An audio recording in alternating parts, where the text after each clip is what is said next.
E aí eu trago rapidamente, porque essa lei do RDC tem sido bastante, inclusive nós temos curso aqui na escola sobre RDC, professor Marcos Nóbrega ministra curso, eu ministro sobre RCI, né, contratação integrada, o professor Marcos Nóbrega faz uma abordagem maior, não é? Que trouxe várias novidades interessantes, a gente não vai abordar isso daqui.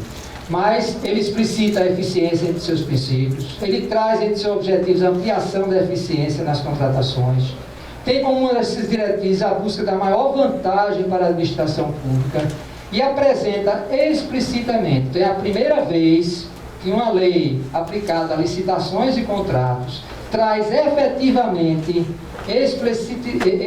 de forma explícita, certo? Duas figuras. Um é o contrato de eficiência e o seu critério de julgamento pelo maior retorno econômico, que é muito interessante, e a remuneração variável vinculada ao desempenho da contratada. Por isso eu fiz esse histórico, fui lá da 8666, depois fui para a lei do pregão, depois fui para a lei das concessões, fui para a lei do PPP, e chego no RDC, que ela é de agosto de 2011, trazendo explicitamente esses dois instrumentos, que são bastante interessantes. Rapidamente, a remuneração variável vinculada sobre desempenho, não precisa dizer a vocês, a própria expressão já é automática de entendimento, não é? Conforme o desempenho, recebe menos ou poderá até receber mais, dependendo da modelagem que você vê. O que é o contrato de eficiência? O contrato de eficiência, em seu julgamento pelo retorno econômico, é você ter a possibilidade, exemplo, Tribunal de Contas, tem uma conta aqui de energia, não sei dizer, mas vamos dizer que tem, que pague por energia aqui 40 mil reais por mês, 50 mil reais, certo? E você faz um projeto para que haja uma redução energética, de consumo de energia, onde ele vai estudar o que é necessário, mudar quadros, mudar disjuntores, mudar lâmpadas, certo? Ele vai estudar tudo isso daqui. E vai apresentar uma proposta para a administração pública que ela, em vez, para o Tribunal de Contas, em vez de pagar 50 mil reais, certo? Sobre o que ela reduzir, eu ganho. Certo? Você pode estabelecer valores mínimos, a partir, por exemplo, 30 mil reais, 20 mil reais, o que seja, né, de redução. Mas a remuneração dele vai ser em função daquilo que ele conseguir reduzir. O que a administração pública ganha é efetivamente, que é justamente o critério de maior retorno econômico, é que eu tenho que ter um basilamento. Não adianta eu reduzir 20 mil numa conta se eu vou pagar 20 mil a ele, né? A quem eu vou contratar. Eu tenho que reduzir de uma forma expressiva que seja efetivamente um resultado para a administração pública, que haja uma redução da despesa corrente da administração pública. Esses conceitos, né, introduzidos aí de eficiência de critério de julgamento, que estão postos no RDC, tem quem defenda na doutrina que isso seria de aplicação automática para a lei de concessão também. A lei do RDC podia ser buscada, né, ser trazida para essa lógica concessional, e você poderia também utilizar de alguma forma isso daí. Mas se trata de uma evolução no meu entendimento, isso pode ser bem modelado e pode se ver para que a gente possa ter resultados, que a gente possa ter contratos melhores executados e principalmente melhores mantidos. Não é? Porque a gente vê, principalmente em construção de rodovia, em recuperação de pavimentação, dentro dos municípios, é uma máquina de fazer dinheiro, né? Recupera, estraga, recupera, estraga, recupera, estraga. Por quê? Porque ele não tem interesse nenhum de fazer uma recuperação boa do contratado, porque ele espera ser contratado posteriormente novamente. Fica esse ciclo, né? De fazer serviço inadequado, ser contratado novamente para recuperar aquilo que ele fez. Na concessão que foi proposta aqui para a recuperação, a gente está quase terminando. Na recuperação da BR-232, numa concessão administrativa, não é? O projeto de manifestação de interesse foi feito pelas mesmas construtoras que executaram a obra à luz da 8666. As duas construtoras que executaram a obra do 866, que essas obras estão hoje sendo julgadas, esses contratos estão na justiça, e que existem os relatórios nossos do Tribunal de Contas apontando a má qualidade dos serviços executados. Eles mesmos propuseram ao Estado a execução da recuperação dessas rodovias, e o Estado ia fazer uma concessão administrativa com eles. Ou seja, obras que eles mesmos que não foram nem entregues, o Estado não recebeu. Não é? Graças a um repórter aqui que teve um time bastante interessante aí na área econômica, né, que ele divulgou isso de uma forma célere, certo? E que houve um retrocesso do Estado, de uma concessão administrativa dada para aqueles que estudaram, que eles mesmos que construíram ruim as rodovias. Então, eu construo ruim, depois eu sou pago pelo Estado uma concessão administrativa durante 30 anos, certo? Para manter aquela rodovia que eu mesmo construí ruim, né? Eu vou construir bem, agora eu vou construir bem, né? Porque eu tenho interesse de mantê-la bem, tá certo? E finalizando, eu não tomo o tempo de vocês em relação a isso, mas vou só apresentar os exemplos, né? O controle externo das concessões, ele se faz presente. Ou nós nos estruturamos, os tribunais de contas, para bem atuar, isso é uma dificuldade. A dificuldade, e eu vou colocar, mas não é uma dificuldade só em relação à modificação de entendimento dos conselheiros, que a gente precisa atuar isso não. Muitos colegas não querem atuar porque é um campo novo, que não querem estudar e que ficam numa situação de conforto também, certo? De conforto de não querer superar, estudar uma nova matéria e atuar numa nova matéria, de uma forma diferente. Então, eu também coloco dentro dessa forma, sinto isso, que muitos não quero nem saber de concessão, isso não me deixa, estou próximo de aposentar, não quero nem saber desse assunto.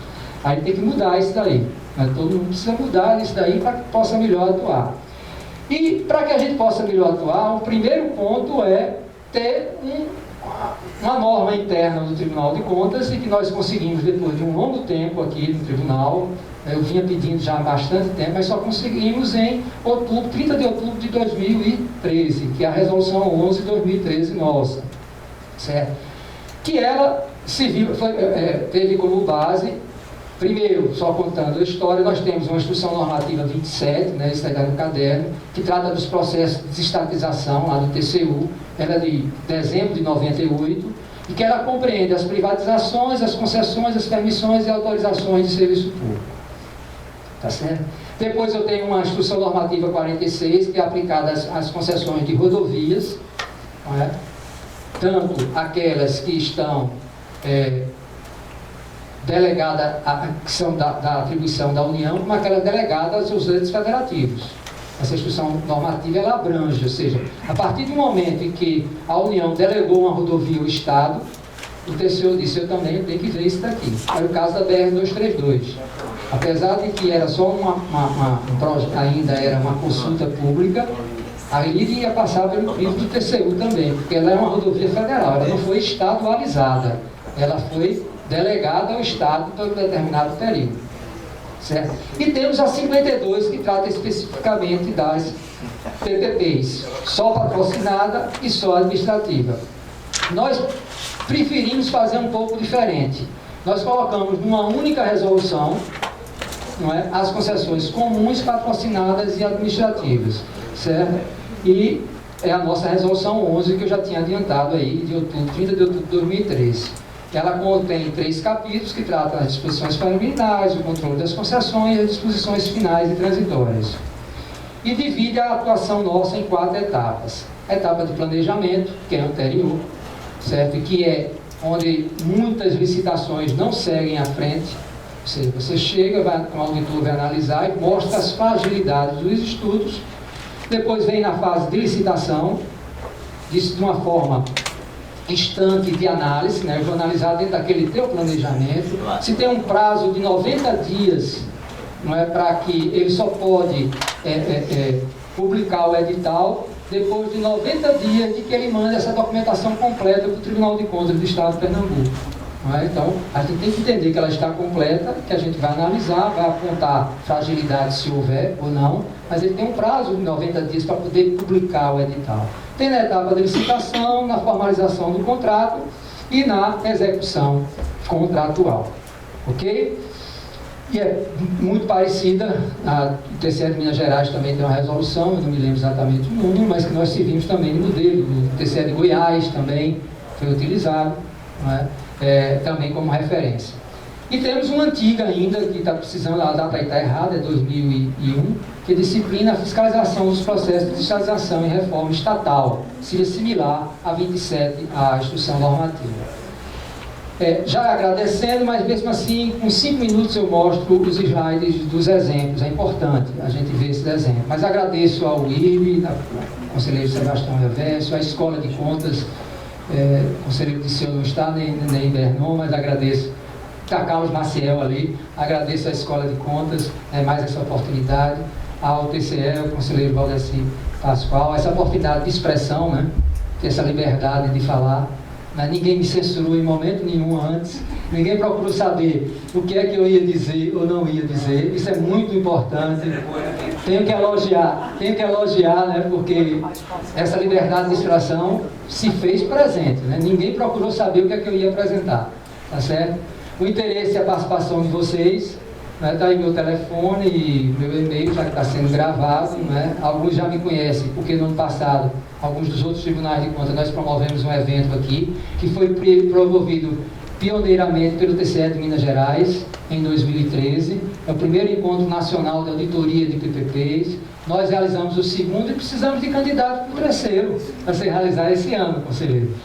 Se pudesse ir lá em Mato Grosso, né, comprar essa ideia de realizar o nosso evento em Mato Grosso, né, seria interessante. A gente precisa de um tribunal que se candidate para realizar um encontro, não é, técnico, no sentido de buscar, não é, saber o que é que os outros tribunais de contas estão fazendo. E no ano passado, e agora em novembro, eu entendo que foi muito bom o encontro nosso, né, quem participou.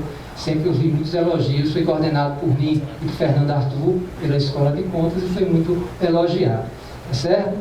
E vamos, mais a paciência de vocês um pouquinho. Eu estou dentro do tempo, né? Mas estou me esforçando para não me alongar muito. Deixa eu ver aqui. O que é que ele está auto-recuperando? Aqui não vou tomar o tempo de vocês com isso. É só para mostrar licitações realizadas pela NTT à luz da Lei 8987, onde foi utilizada a remuneração variável conforme o desempenho. É rápido. Tá certo? São 10 licitações, essa daí é de 2013. Destaco aqui, vocês veem a setinha daí? Olha, pavimento, eu posso descontar 14% da tarifa por má qualidade do pavimento. Posso descontar 1,21% da tarifa em função de sinalização. Um total pavimento de sinalização dá 15%. Das obras condicionadas, que são aquelas obras condicionadas ao volume de tráfego, eu posso descontar quase 20% da tarifa. O que é que significa isso? Se eu faço uma rodovia, planejamento de uma rodovia, e que ela para ser duplicada, conforme o tráfego dela, ou construção de terceira faixa, e ela não é feita em função do prazo definido, em função desse volume de aumento, eu, como usuário da rodovia, estou transitando nela e estou tendo uma rodovia simples. Então, por que eu vou pagar a tarifa cheia se eu tenho uma rodovia que é simples? Eu só deveria pagar a tarifa cheia quando a rodovia tivesse o quê? Em condições duplicado, ou com terceira pista, ou com quarta pista, quinta pista, o que fosse. Ou seja, tudo que eu condicionar ao volume de tráfego, eu condiciono a rodovia também para que eu pague a tarifa menor. Então, essa foi uma modelagem utilizada que já foi evoluída. Isso tudo em função do trabalho do TCU, viu? Essa evolução do dedo do TCU está nela aí. Então, eu posso chegar aqui simplesmente a 35% de desconto na tarifa. Tá certo? Posso chegar a 35% em função de um serviço mal executado, de um serviço inadequado. Tá certo? Nessa outra aqui, mesmo conceito, só para vocês verem, modifica. Por que modifica esses percentuais? Porque são em função de cada característica de rodovia, né? Nenhum desses percentual é à toa, não, ele é calculado. Então eu posso chegar aí nesse daí a 36%. No outro aqui eu posso chegar a quase 40%, certo? Aqui eu posso chegar, veja, a 40 mais 23, a 63% de desconto por serviço inadequado. É muito forte. Né? Uma tarifa de R$10 eu pagaria 4, né? Pelo serviço inadequado. Obviamente, se ele descumpria todos os itens, né? Uma coisa não é tão fácil assim, ele descumpria tudo.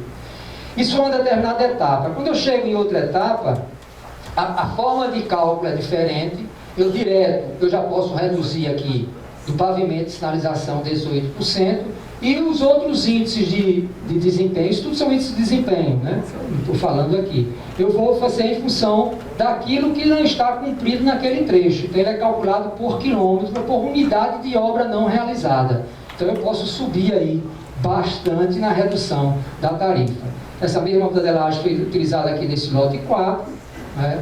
Utilizando 10% e mais os índices aí, e aí vai, não é? Para a gente não perder tempo.